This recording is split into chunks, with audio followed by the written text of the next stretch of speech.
After a 30-day break, the tariffs are back, and this time the increase in rates is expected to have even more serious consequences for businesses and consumers in both countries. Trump has long framed his economic policies around the idea of protecting American industry. His argument for the new tariffs is that Canada has been taking advantage of the United States through unfair trade practices. However, many economists argue that these tariffs may end up hurting American manufacturers and consumers just as much as they affect Canada. Higher tariffs on Canadian steel and aluminum will lead to increased costs for U.S. businesses that rely on these materials, potentially resulting in price hikes for consumers and even job losses in industries that depend on affordable imports. One of the more controversial statements made by Trump during this trade dispute was his suggestion that the best solution to these tensions would be for Canada to join the United States as its 51st state. While this idea was likely meant as a rhetorical point rather than a serious policy proposal, it added a new layer of tension to an already fragile relationship. The remark sparked backlash in Canada, where political leaders and citizens alike dismissed the idea outright, emphasizing Canada's sovereignty and independence. In addition to the increased tariffs on steel and aluminum, Trump also threatened to impose a staggering 250% tariff on Canadian dairy products. The dairy industry has been a long-standing point of contention between the two nations. The U.S. has argued that Canada's supply management system, which controls production and prices, while imposing high tariffs on foreign dairy imports, gives Canadian farmers an unfair advantage. The proposed tariff increase is seen as an attempt to pressure Canada into making changes to its dairy policies, though Canadian officials have indicated that they have no intention of making concessions under threat. The automotive industry is another sector caught in the middle of this trade battle. Trump suggested that more tariffs could be imposed on Canada's auto sector, which is a key part of the country's economy. The U.S. is the largest customer for Canadian manufactured cars and auto parts, so any additional tariffs could have serious consequences for Canadian businesses and workers. The threat of tariffs on the auto industry has raised fears of potential job losses, as automakers in both countries rely on an integrated supply chain that stretches across the border. The response from Canada was swift. After learning about the tariff increases, Canadian officials reacted with strong opposition, warning that they would not sit idly by while their economy was threatened. One of the first countermeasures Canada considered was the introduction of new tariffs on electricity exports to the U.S. While this measure was eventually put on hold in favor of trade negotiations, it demonstrated Canada's willingness to respond forcefully to economic aggression. The announcement of increased tariffs immediately caused uncertainty in the financial markets. Investors reacted to the news with concern, fearing that escalating trade tensions could have a ripple effect across multiple industries. The stock prices of companies heavily reliant on steel and aluminum imports took a hit, while currency markets showed signs of instability. The Canadian dollar weakened slightly in response to the news, reflecting investor worries about the impact these tariffs could have on Canada's economy. Despite the strong rhetoric, the possibility of negotiations remains. U.S. and Canadian officials have indicated that they are open to discussions aimed at resolving the trade dispute. However, the challenge will be finding common ground, especially when both leaders are presenting firm positions to their respective domestic audiences. Canada has made it clear that it will not be forced into accepting unfavorable terms, while Trump has repeatedly emphasized that his goal is to secure better deals for American businesses. The broader implications of this tariff increase extend beyond just Canada and the U.S. Other trading partners are watching the situation closely, particularly Mexico, which has also been impacted by Trump's trade policies. China, which remains locked in its own trade disputes with the U.S., may see this as an opportunity to strengthen its economic ties with Canada. If Canada seeks alternative markets for its exports, it could accelerate the shift towards stronger trade relationships with other nations, potentially reducing its reliance on the U.S. in the long run. The economic consequences of these tariffs are still unfolding, but one thing is certain: the relationship between the United States and Canada is at a critical point.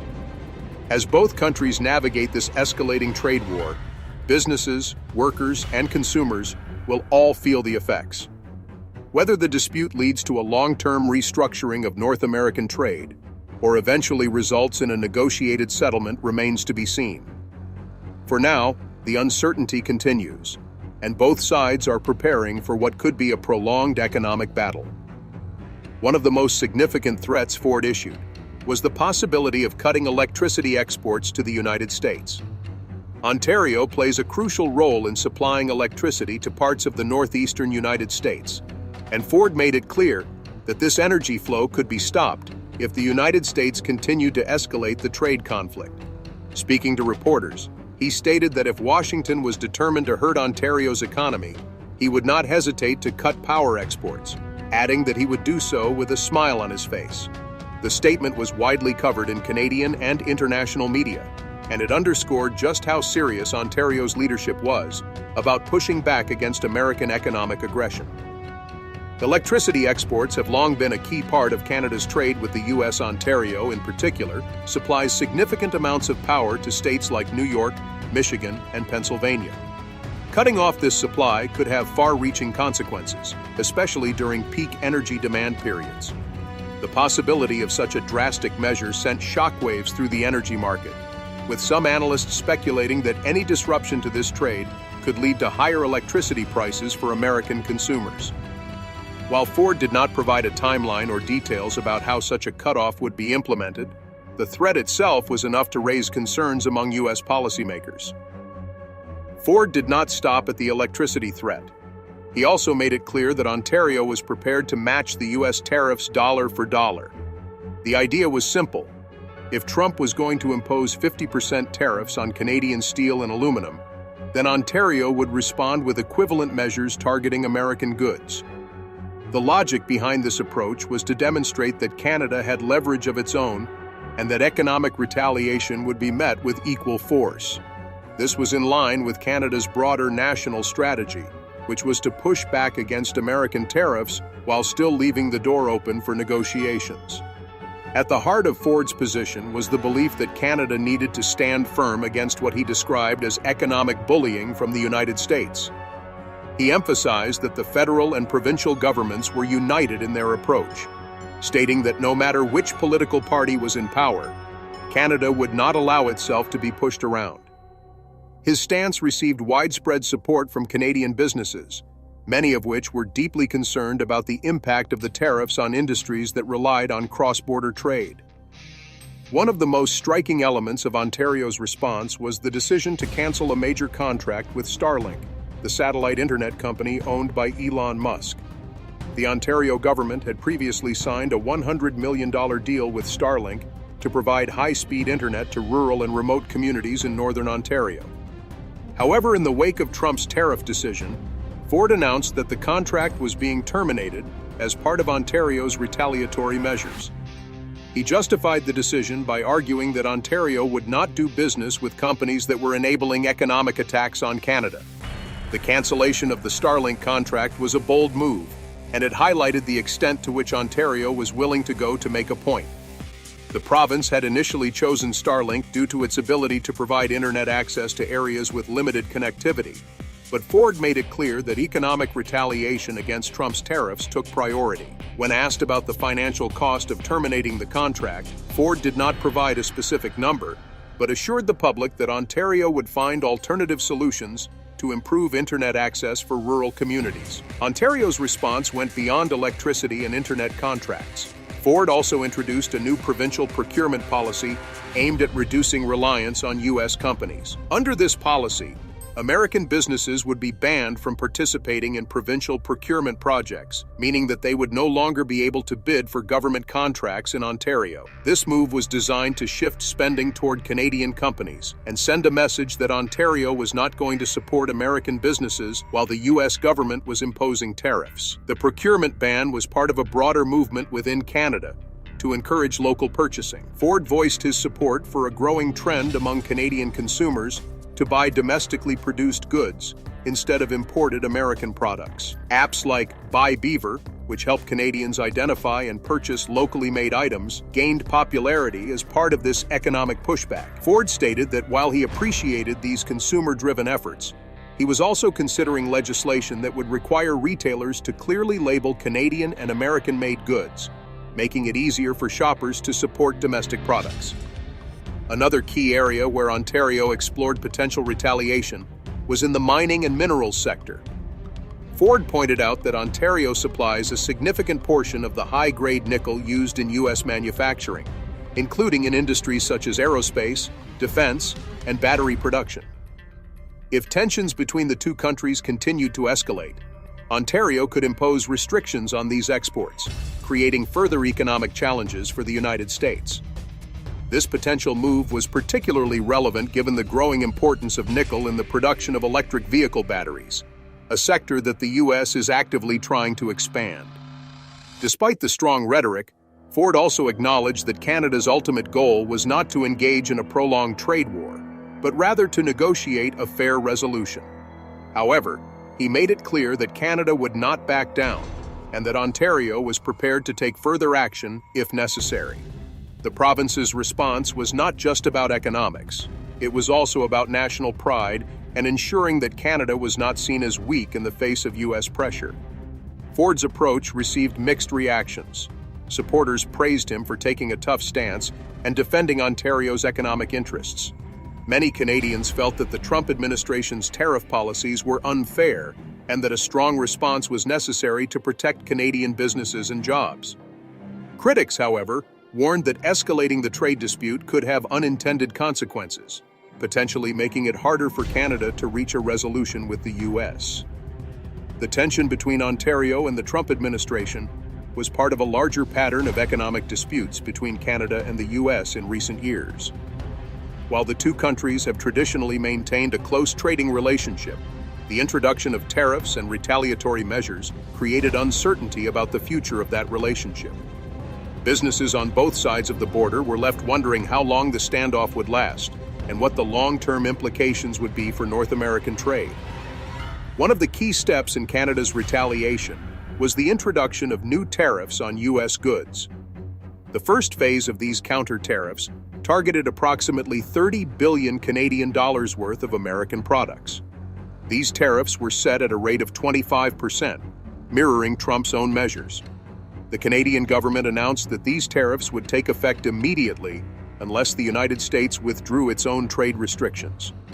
A second wave of tariffs, set at the same 25% rate, was planned for 3 weeks later. This second round would apply to an additional 122.5 billion Canadian dollars worth of goods, including major exports such as cars, trucks, and raw materials. Trudeau justified these measures by stating that Canada had no choice but to respond decisively to what he described as an unjust economic attack. In a public statement, he emphasized that Canada was not seeking conflict, but would not hesitate to defend its industries from unfair treatment. The Prime Minister also made it clear that these countermeasures would remain in place as long as U.S. tariffs were in effect. Canada's strategy was to put economic pressure on American businesses in the hopes that this would force the Trump administration to reconsider its trade policies.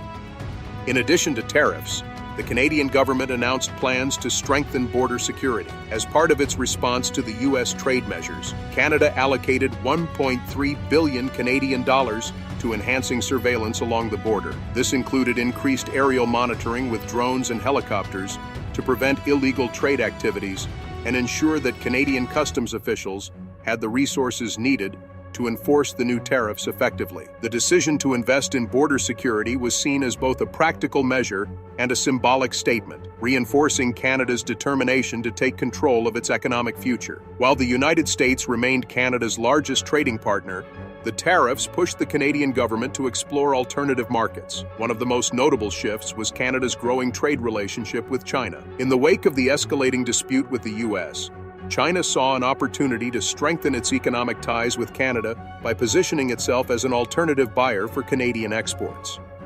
China's interest in Canadian resources, particularly in the energy sector, became a significant factor in Canada's economic strategy.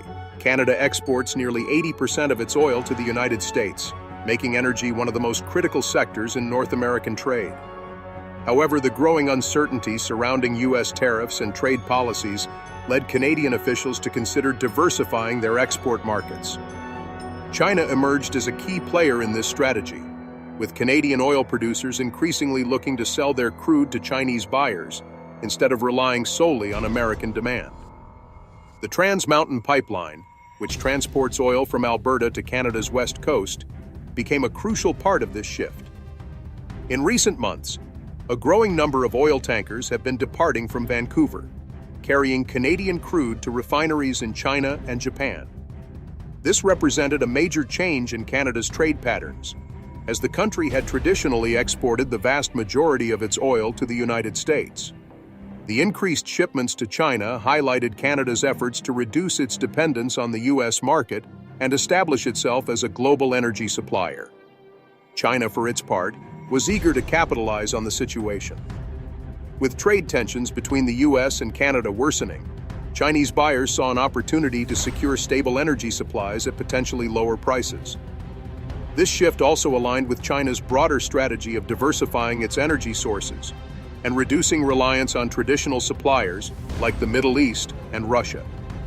As Canada ramped up oil exports to China, there was growing speculation that this could mark the beginning of a long-term shift in trade relations. Beyond the energy sector, Canada's trade with China expanded in other areas as well. The Chinese government expressed interest in increasing imports of Canadian agricultural products, including grains, seafood, and meat. This development was particularly significant given that U.S. farmers had also been hit by tariffs from China in response to Trump's trade war. As a result, some analysts suggested that China's growing trade with Canada could further weaken the U.S.'s negotiating position, as American exporters faced increasing competition from their northern neighbor. For the United States, Canada's growing relationship with China posed a potential economic and geopolitical challenge.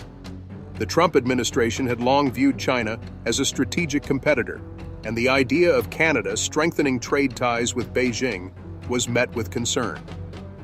If Canada were to shift a significant portion of its exports away from the U.S. in favor of China, it could have long-term consequences for North American trade dynamics. Some American policymakers warned that if the U.S. continued to escalate trade disputes, it risked pushing Canada further into China's economic sphere.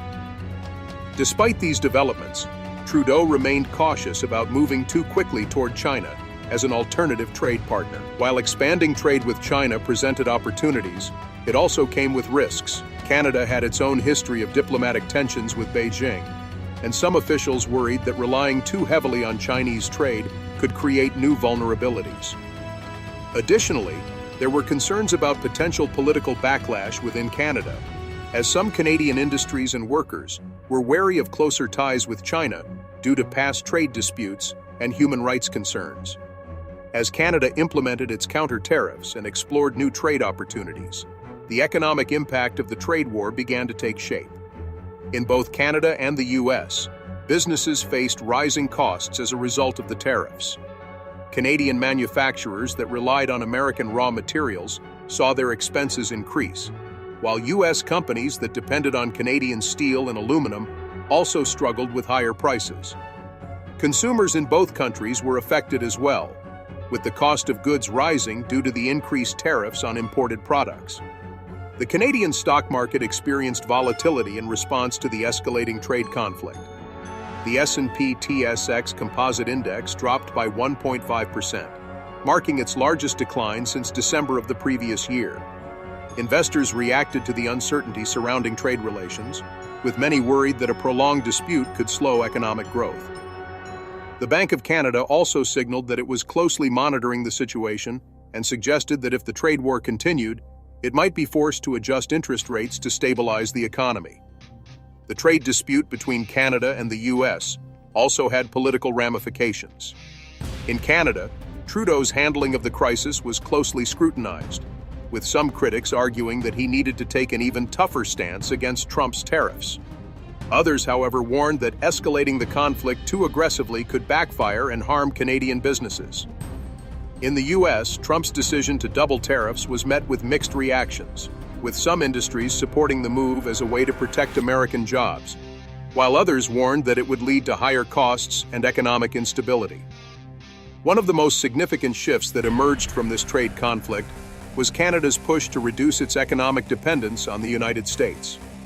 While the U.S. had long been Canada's largest trading partner, the tensions led Canadian officials to explore alternative markets, particularly in Asia.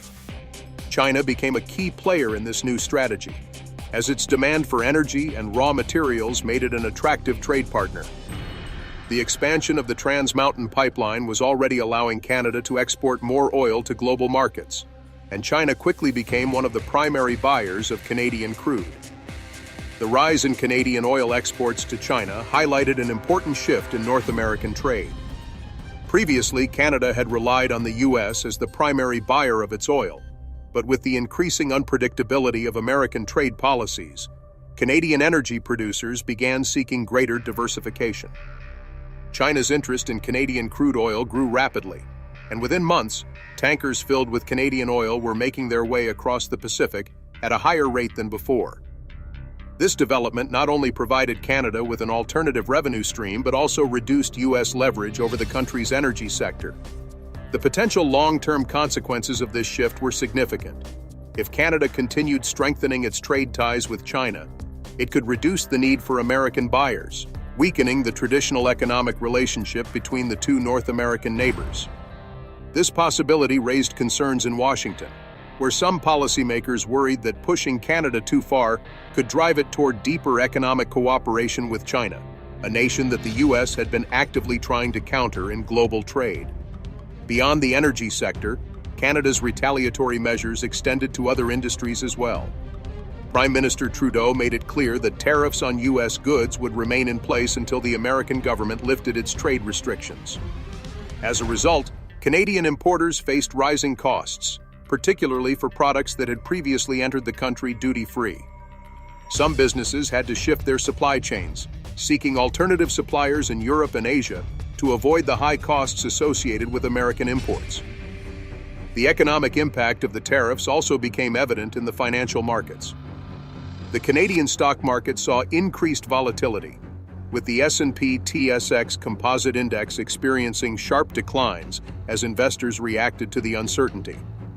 The Bank of Canada also indicated that it was closely monitoring the situation, with speculation growing that interest rate cuts might be necessary to offset the economic slowdown caused by the trade war. In the United States, some sectors, particularly manufacturing and agriculture, voiced their concerns about the long-term impact of the tariffs. Many American companies relied on Canadian raw materials, and the increased costs were beginning to hurt profit margins. Public sentiment in both countries was deeply affected by the ongoing dispute. In Canada, many citizens rallied around the government's decision to push back against American tariffs, viewing it as a matter of national pride. Calls to boycott American-made products gained traction, with consumers actively seeking out Canadian alternatives. Meanwhile, in the U.S., the economic consequences of the tariffs led to increasing criticism from certain industries, particularly in states that relied on trade with Canada. Despite the strong rhetoric on both sides, there remained a possibility of a negotiated resolution. While neither country wanted to appear weak, the economic realities of prolonged tariffs were becoming more difficult to ignore. Businesses and trade associations in both Canada and the U.S. continued to pressure their respective governments to reach a settlement that would restore stability to the market. The challenge, however, was that both Trump and Trudeau had taken firm positions, making it difficult for either leader to back down without appearing to concede. One of the key questions moving forward was whether Canada's shift toward China as a trade partner would be temporary or permanent. If Canada succeeded in establishing strong trade ties with China and other Asian markets, it could fundamentally change the North American economic landscape. The U.S. had long relied on its dominant trading relationship with Canada, but if Canada reduced its dependence on American markets, it would force U.S. policymakers to rethink their approach to trade.